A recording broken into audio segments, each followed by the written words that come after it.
Bonjour à toutes et à tous et bienvenue sur ma chaîne. Voici les guidances, les fameuses guidances coup de pouce du mois de juillet 2024. Donc ces guidances s'adressent à tous les sagittaires en signe solaire, en ascendant ou en lunaire. Bon, vous avez pu le remarquer, je n'ai pas fait les guidances du mois de juillet en général, mais vous pouvez vous reporter aux guidances de juillet, août et septembre, le fameux trimestre de l'été. Donc je vais accélérer la vidéo, sélectionner vos cartes et on se retrouve tout de suite après.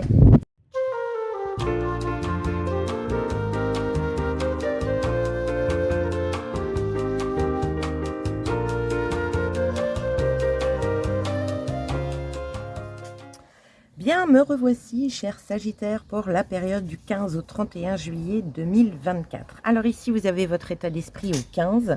Ici, les actions encore à mener. Nous finissons par le conseil de l'univers avec le tarot et le conseil des oracles. Allez, on y va, c'est parti. Quel est votre état d'esprit au 15 juillet 2024? Nous avons eu deux cartes. Le 8 de bâton et l'as de bâton. Bon, on est dans votre élément, le bâton, le feu. Hein.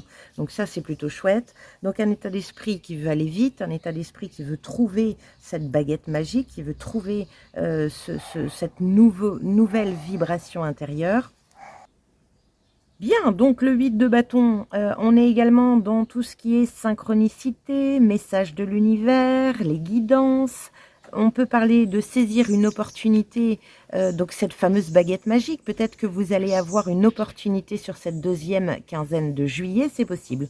Voyons un petit peu l'information complémentaire à tout ça. 2 de coupe. Saisir cette opportunité qui va venir réharmoniser les choses. Alors le 2 de coupe, ça peut être aussi la rencontre avec l'âme sœur, bien sûr pour certains. Donc, waouh, je trouve que c'est plutôt chouette. En tout cas, c'est votre état d'esprit. Vous avez dans tous les cas envie de cette nouveauté vibrante, vivifiante. Vous avez envie de recharger vos batteries. Donc pour certains qui sont en vacances, c'est une belle opportunité. Vous avez envie de vous guérir émotionnellement parlant. Vous avez envie de réharmoniser un petit peu les choses. Bon, il y a un rééquilibre ici. Quelles sont les actions encore à mener pour vous, chers Sagittaires, sur cette deuxième quinzaine de juillet? Donc nous avons eu aussi deux cartes. La première, la grande prêtresse. Donc la grande prêtresse, c'est écouter son intuition. Alors elle ne bouge pas plus que ça. Par contre, elle est à l'intérieur d'elle et elle s'écoute. Il y a une énergie de se recentrer afin de pouvoir être bien alignée avec sa tête et son cœur pour pouvoir vraiment entendre cette petite voix intérieure, cette conscience supérieure qui vous aide. Et la deuxième carte, c'est le 3 de bâton.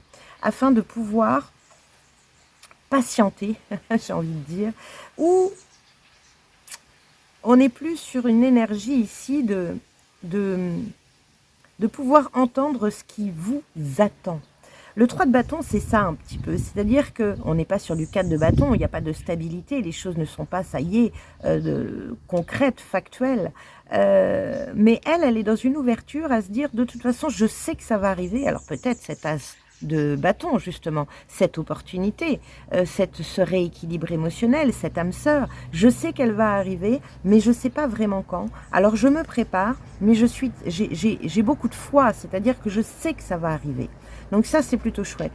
Et il y a la grande prêtresse qui est derrière, qui vous dit, mais vous avez tout à l'intérieur de vous, écoutez cette petite voix intérieure qui vous guide. Donc prenez ce temps. Peut-être que là, avec ce 8 de bâton, vous voulez aller plus vite que la musique. Mais là, vous pouvez pas. Vous pouvez pas. Il y a une forme de timing divin qui est là et qui gère les choses. Donc ça va arriver, c'est certain. As de bâton, ok. 2 de coupe, donc pour des belles choses, enfin pour une réharmonisation. Et le 3 de bâton qui vous dit ça va arriver, mais patience. Donc restez bien ouverts aux possibilités et aux opportunités. Information complémentaire, le 4, l'empereur. Donc vous voyez, il y a un 4 qui arrive derrière. C'est pas le 4 de bâton, c'est quand même une arcane majeure. L'empereur, le côté carré, structuré, stable, loyal. Il y a une énergie ici de travail, de rigueur. Donc ça peut être également une énergie pour certains, une opportunité par rapport à un travail.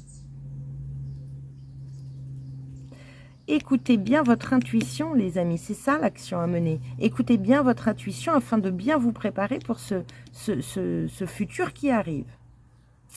Bon, quel est le conseil de l'univers justement? Le 2 de bâton. Vous avez vu tous les bâtons que vous avez? 1, 2, 3, 4 bâtons. L'empereur vous conseille aussi de vous organiser. d'y voir clair, d'être structuré. Alors, le 2 de bâton, justement, c'est le conseil de l'univers, c'est bien voir, il y a comment dire, une notion de choisir, de décider quel bâton je vais choisir. Mais il y a vraiment cette énergie de vouloir clarifier votre destination, votre objectif. Quelle est l'information complémentaire? Le 7 d'épée. Ah, ça peut être d'arrêter de vous mentir à vous-même, d'arrêter de vous cacher peut-être même. Le 7 d'épée, il y a deux possibilités. C'est une carte en général qui vous dit méfiance. Il peut y avoir un coup de couteau dans le dos. Il peut y avoir quelque chose qui se trame. Donc, soyez bien dans l'observation des choses. Donc, soit c'est vous, soit c'est les autres. Si c'est vous, donc ça peut être arrêter de vous mentir à vous-même, ou ça peut être également de préparer en catimini, sans le dire aux autres, quelque chose pour votre avenir, pour quelque chose, votre objectif, mais sans vraiment en parler. C'est un peu caché. Bon, on va regarder vos 2 de deck. Le premier 2 de deck, la justice. Donc, il y a bien une énergie de rééquilibrer les choses. Il y a une énergie ici d'y voir clair, de faire preuve de discernement, de ne pas se perdre dans de l'illusion mentale ou de l'illusion émotionnelle. Pour certains, ça peut parler de justice, hein, un procès, une loi, des droits. Et la deuxième, 10 de bâton. Bon, pour moi, il y a clairement un rééquilibre hein, pour vous sur cette deuxième quinzaine. Donc, pour tous ceux qui partent en vacances, je pense sincèrement que ça va vous faire le plus grand bien. Par contre, le 10 de bâton vous dit lâcher prise. Lâcher prise. Ici, c'est comme si j'avais l'énergie, l'information de laisser venir à vous les messages de l'univers plutôt que d'essayer de contrôler, de gérer les choses. Vous voyez, un as de bâton, il est dans les nuages. Il y a une énergie ici de c'est insufflé, c'est inspiré. C'est soufflé, c'est guidé. Donc, laissez place un petit peu plus à l'univers. Ayez foi. Et j'ai envie de dire quand même, structurer les choses. C'est-à-dire que là, il peut y avoir, ça peut être simplement une rigueur de savoir-être, c'est-à-dire, ça fait longtemps que vous n'avez pas médité, ça fait longtemps que vous n'avez pas respiré, ça fait longtemps que vous n'avez pas lu des bouquins qui sont plutôt nourrissants pour votre âme. Il serait peut-être temps ici de s'y mettre. Parce que là, avec un empereur ici dans les actions à mener, peut-être que vous passez du coq à l'âne, que vous voyez, vous êtes trop rapide, vous allez là, puis vous allez là. Il peut y avoir une énergie de dispersion, c'est possible. On continue. On va regarder votre vibration colorée pour cette deuxième quinzaine de juillet. Vous avez, regardez-moi ça, vous avez vu, vous avez le violet améthyste. Donc c'est le chakra numéro 7, c'est la connexion. Alors qu'est-ce que vous dit le violet améthyste ? Mots-clés associés, paix intérieure, spiritualité et guidance. Bon, on est complètement dedans. Ici, il y a de la guidance. La grande prêtresse est de la guidance. Le violet améthyste n'est ni violent ni triste. De l'autre côté du spectre des émotions, sa précieuse énergie vous apporte une douce et profonde paix intérieure. Sur votre route spirituelle, vous ne pouvez rêver meilleur compagnon. Ces profondes vibrations vous apportent l'équilibre, l'harmonie et la sérénité pour ne pas vous égarer sur les sentiers mystiques du fanatisme. Si vous ressentez que vous êtes dans une impasse ou si vous êtes perdu, faites appel à cette couleur pour retrouver le nord.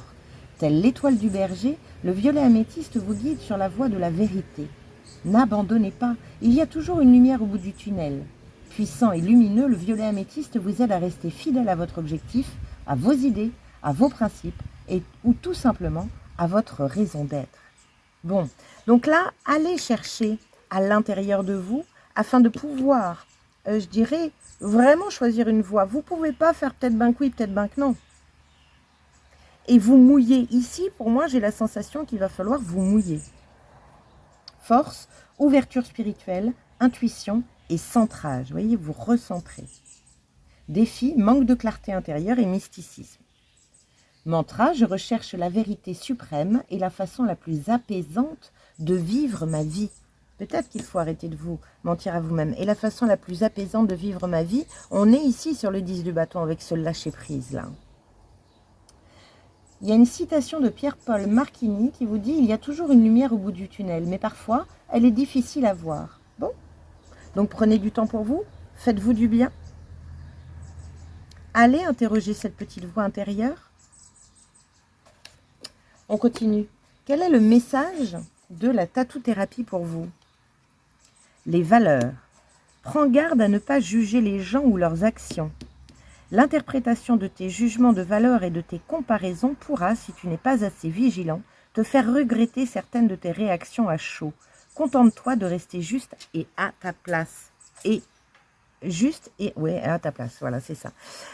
Donc, n'allez pas trop vite en besogne, encore une fois. Cherchez à rééquilibrer les choses. Ne jugez pas trop vite. Et les situations et les gens. Faites preuve de discernement. Bon, allez, on va finir par la petite carte des messages des anges pour vous. Nous avons volonté. Issue du vide, la volonté devient un plein de vie qui irrigue les sillons du jeu pour aller dans le jeu de la vie avec détermination face aux dispositions offertes. Gardien de ton optimisme créatif, les anges soutiennent toutes tes intentions positives. Donc la volonté, on est sur l'empereur. La volonté de choisir une voie, un chemin, une destination, un objectif. Souffle d'un instant, impose ta chance, sois constant dans ton dessein. Bon, sois constant dans ton dessein. Vous voyez, ça c'est pareil, c'est l'empereur, la constance, la rigueur, l'organisation. On baisse pas les bras. Si on médite, on essaye de méditer régulièrement et pas une fois tous les 36 du mois. Bien. Bon, n'hésitez pas bien sûr à aller voir votre signe solaire, votre signe ascendant et votre signe lunaire pour, je dirais, avoir des informations complémentaires sur cette deuxième quinzaine de juillet. Bah, bien sûr, pensez à liker, à partager, à commenter et à vous abonner à ma chaîne si ce n'est déjà fait. Et puis, bah, si vous avez un petit souci, n'hésitez pas à aller voir mon tout nouveau site. Ça y est, je viens de le refaire. Merci à Camille Hardy pour son aide précieuse. Vous avez toutes ces informations, si mon site vous plaît, pour pouvoir l'appeler et vous aussi travailler sur votre site.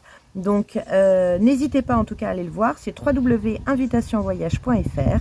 Sur ce, je vous souhaite un magnifique mois de juillet, une deuxième partie de juillet, de très bonnes vacances pour ceux qui sont en vacances, un bon courage pour ceux qui bossent encore et à très bientôt. Ciao!